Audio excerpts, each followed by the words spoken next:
Radhe Radhe. Episode 14। यक्षित की धमकी। यक्षित ने कॉल डिस्कनेक्ट कर दिया और बालकनी की रेलिंग में थोड़ी देर तक अपने हाथ टिकाकर यूं ही खड़ा रहा। वह सोचने की कोशिश कर रहा था कि आज के अटैक के पीछे क्या वजह रही होगी। अब आगे। खन्ना मैंशन। लिविंग रूम के सोफे पर एक लड़का बैठा हुआ अपने आईपैड पर कुछ चेक कर रहा था। तभी उसका एक आदमी वहाँ आ जाता है। वह लड़का उसकी तरफ देखे बिना ही बोला, बोलो क्या खबर है। वो आदमी जो कि सोफे पे बैठे हुए लड़के का आदमी था, उसकी तरफ देखते हुए बोला, बॉस हमने यक्षित राय सिंघानिया और उसके बेटे की कार को घेर लिया था। फिर इतना सुनते ही उसके बॉस का चेहरा पूरी तरह से डार्क हो गया। उसके चेहरे को देखकर कोई भी अभी डर के मारे मर सकता था। यह अपनी तेज आवाज में बोला। वह बोला, फिर क्या। वह आदमी जिसका नाम ललित था बोला, यक्षित राय सिंघानिया को हमारे अटैक के बारे में भनक लग गई और उसने अपने गार्ड्स को अवेयर कर दिया। यह सुनकर उस लड़के का चेहरा एक बार फिर से गुस्से से लाल हो गया।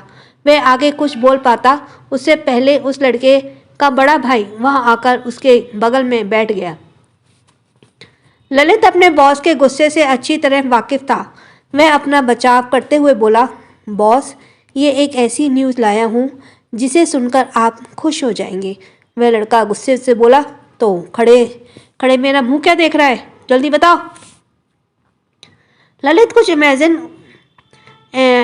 उसे देखने लगा, अमेजिंग सा उसे देखने लगा, जिसे देखकर वह लड़का अपने चेहरे पर एक शातिर स्माइल ले आया। ललित अपनी बात जारी रखते हुए बोला, बॉस हम यक्षित राय सिंघानिया का तो कुछ नहीं बिगाड़ पाए, पर हमें ऐसी इन्फॉर्मेशन मिली है जो आपके बहुत काम आ सकती है। कार में सिर्फ वो और उसका बेटा नहीं बल्कि एक लड़की भी थी। उस लड़के का बड़ा भाई सार्थक खन्ना बोला, यक्षित राय सिंघानिया और लड़की के साथ, इंटरेस्टिंग।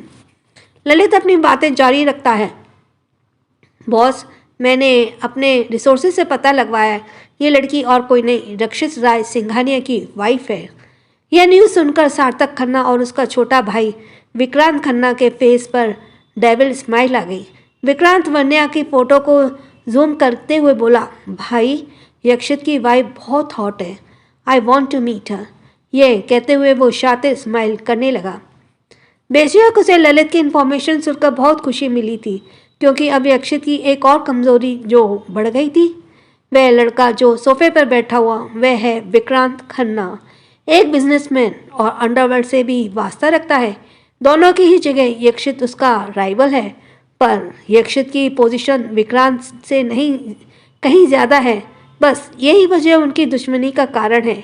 यक्षित के सामने इसे उसके दुश्मन मोल नहीं ली है, पर उसने विक्रांत की हरकतों को नज़रअंदाज भी नहीं किया। धीरे धीरे अपनी हरकतों की वजह से वह यक्षित का दुश्मन बन बैठा। यक्षित की कार पर भी इसी ने अटैक करवाया था। सुबह का वक्त। यक्षित रेडी होकर रेलिंग के पास फोन पर बातें कर रहा था। वन्या की नींद आज सुबह जल्दी नहीं खुली। जब अब उसने आंखें खोली तो सबसे पहले घड़ी की तरफ देखा। सुबह के 9 बज रहे थे। उसे समझ नहीं आ रहा था कि वे आज इतनी देर तक कैसे सो गई। उसे जागते देख यक्षित उसके पास आया। वन्या उठकर बेड पर बैठ गई। यक्षित उसी तरफ देखते हुए बोला, गुड मॉर्निंग। वन्या ने भी उसे गुड मॉर्निंग विश किया। वह उसकी तरफ देखते हुए बोली, वो मैं आज लेट। यक्षित उसकी तरफ अपनी सर्द आंखों को देखते हुए बोला, मैंने तुमसे कहा था कि तुम्हें यहाँ जल्दी उठने की ज़रूरत नहीं है, तुम आराम से उठ सकती हो। वन्या ने हाँ में सिर हिलाया और वॉशरूम की तरफ फ्रेश होने के लिए चली गई। थोड़ी देर बाद वह रेडी होकर बाहर आ गई। उसे आज ग्रीन कलर की साड़ी पहनी हुई थी जो उस पर बहुत सूट कर रही थी। वह बाल सुखाते हुए आ रही थी। यक्षित की नज़रें उस पर टिकी हुई थी। खुद को इस तरह से देखना देख वन्या ने अपनी नज़रें नीचे कर ली। उसे ध्यान नहीं रहा कि उसके साड़ी की प्लीट्स एक दूसरे से उलझ गई। वह गिरने ही वाली थी कि यक्षित ने उसकी कमर में कसकर पकड़ लिया। वन्या के ने डर से मारे अपनी आंखें बंद कर ली, पर यक्षित ने उसे गिरने से बचा लिया। वन्या ने कसकर यक्षित की शर्ट को पकड़ रखा था। थोड़ी देर बाद जब वो उसे लगा कि वह गिरने से बच गई है, तो धीरे से अपनी आंखें खोलती है। यह यक्षित को अपनी टिमटिमाती आंखों से देखती है। वह उसके कंधे को पकड़ते हुए सीधा खड़ी हुए बोली, तुम्हें रोज रोज साड़ी पहन सीधा खड़ा करते हुए बोला, तुम्हें रोज रोज साड़ी पहनने की ज़रूरत नहीं है, तुम कंफर्टेबल वियर पहन सकती हो। वन्या अपना सर नीचे करते हुए बोली, मैंने साड़ी अपनी मर्जी से पहनी है। यक्षित ने कुछ नहीं कहा और वन्या की तरफ देखते हुए बोला, अपना फ़ोन दो। यक्षित की अचानक फ़ोन मांगते ही देख वन्या हैरानी से उसकी तरफ देखने लगी। यह देखकर यक्षित अपनी सर्द आवाज़ में बोला, तुम इतनी हैरान क्यों हो रही हो? मैंने तुमसे तुम्हारे बॉयफ्रेंड का इन्फॉर्मेशन नहीं मांगी है, सिर्फ तुम्हारा फ़ोन मांगा है। वन्या यक्षित की तरफ देखते हुए बोली, मेरा कोई बॉयफ्रेंड नहीं है, मैं वेदांश की मम्मा हूँ और वो मेरा बेटा है, बस। वन्या की बातें सुनकर यक्षित को कहीं ना कहीं बहुत खुशी हुई। उसका और वन्या का उस तरह का रिलेशन नहीं था, पर वह यह भी चाहता था कि वन्या किसी और को ना देखे। यक्षित उसकी तरफ अपनी सर्द आंखों से देखते हुए बोला, अच्छा अब अपना फ़ोन दे दो। वन्या, नहीं है।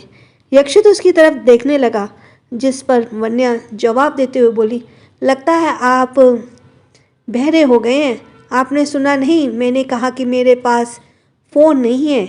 वन्या ने इस तरह से जवाब दिया तो वह देखता उसे इंटेंस आंखों से उसी की तरफ देखने लगा, जिससे वन्या अपना सिर झुका लेती है।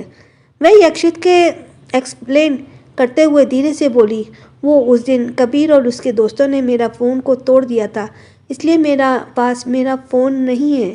तभी यक्षित किसी को ऑर्डर देते हुए कुछ लाने के लिए कहता है। तब वह ब्रेकफास्ट की ट्रॉली में भी अब तक ब्रेकफास्ट की ट्रॉली भी आ चुकी थी। यक्षित मेड से वह ट्रॉली ले लेता है और वन्या के ब्रेकफास्ट करने के लिए बोला। वन्या उसकी बात मानते हुए टी टेबल वाले सोफे पर बैठ जाती है। खाना देखकर उसके मुंह बनाने लगती है, क्योंकि यक्षित ने उसके डाइट के अकॉर्डिंग हेल्दी डिशेस बनवाए थे ताकि वन्या की हेल्थ ठीक हो सके। डॉक्टर ने वन्या को एक प्रॉपर मील के लिए कहा था। यक्षित बस उसी डाइट चार्ट को फॉलो करवा रहा था। वह खाने की तरफ देखते हुए बोली, ये सब क्या है? यक्षित उसके सामने वाले सोफे पे बैठता हुआ, तुम्हारा ब्रेकफास्ट है। वह कह ही रहा था कि वह अपने फ़ोन में इम्पोर्टेंट मेल्स चेक करने लगा। वन्या मुंह बनाते हुए बोली, वो तो मुझे भी दिख रहा है, पर मुझे ये नहीं खाना। वन्या, मुझे बिल्कुल ये नहीं खाना। वन्या ने यह वेदांश की तरह का था, जिस पर वह अपने डैडी को कैसी हेल्दी डिश देखकर नखरे दिखाता था, ठीक उसी तरह। यक्षित उसकी तरफ घूरते हुए बोला, पर क्यों नहीं खानी? मुझे कोई ड्रामा नहीं चाहिए, चुपचाप इसे खाओ, वरना मुझे मजबूर तुम्हें आज भूखा रखना पड़ेगा। यक्षित की धमकी सुनकर वो वन्या लगभग रोने वाली थी। वह अपने आप को कंट्रोल करते हुए अपनी नम आँखों के साथ बोली, यक्षित प्लीज़ मुझे ये नहीं खाना, मुझे भी नॉर्मल इंसानों जैसा खाना खाना है। वन्या की बातें सुनकर यक्षित की हंसी भी आ रही थी, पर उसने अपने आप को कंट्रोल कर रखा था। वेदांश को संभालते संभालते, तुम भी बिल्कुल बच्चों जैसी हरकतें करने लगी हो, पर तुम्हारी तो इमोशनल ड्रामा का मुझ पर कोई असर नहीं होने वाला। तुम्हें ये ब्रेकफास्ट फिनिश करनी है और करनी ही पड़ेगी। तुम्हें ये ब्रेकफास्ट फिनिश करना ही पड़ेगा। यक्षित का ऑर्डर सुनकर वन्या का मुंह सा लटक गया, पर उसे तो ये ब्रेकफास्ट करना ही था। वह खाना खाना स्टार्ट करती है। वन्या को एक रिपोर्ट दिखाते हुए यक्षित बोला, ये डाइट चार्ट डॉक्टर ने तुम्हें प्रिस्क्राइब किया है और मेरा ऑर्डर है कि तुम इसे स्ट्रिक्टली फॉलो करोगी। पर ये किस लिए है? क्योंकि तुम ज़रूरत से ज़्यादा वीक हो। प्रॉपर मील की कमी से तुम्हारी बॉडी में विटामिन्स और मिनरल्स की कमी है। बस इसी को फुलफिल करने के लिए ये डाइट चार्ट है। वन्या तो यक्षित को देखती ही रह गई, क्योंकि पिछले कई सालों से अग्रवाल हाउस में उसकी इस तरह से केयर किसी ने भी नहीं की थी। उसने अपनी सेहत और बॉडी की तरफ ध्यान देना तो कब का छोड़ ही दिया था। बस उसका पूरा टाइम घर के काम और कॉलेज के बीच ही गुजरता था। उसे यह जानकर बहुत अच्छा लगा कि चलो वेदांश की माँ के लिए ही सही, पर यक्षित उसकी केयर तो कर रहा है। भले ही वह उसे अपनी बीवी की तरह नहीं, पर वेदांश की माँ की तरह तो कर ही रहा था ना। पर यक्षित ने वन्या को बस कहने के लिए ही कह दिया था कि वह उसकी नहीं बल्कि वेदांश की माँ की केयर कर रहा है। पर उसे वन्या की फिक्र थी, बस वह उसे शो करना नहीं चाहता था। To be continued in the next episode. Yakshit को कब होगा वन्या से प्यार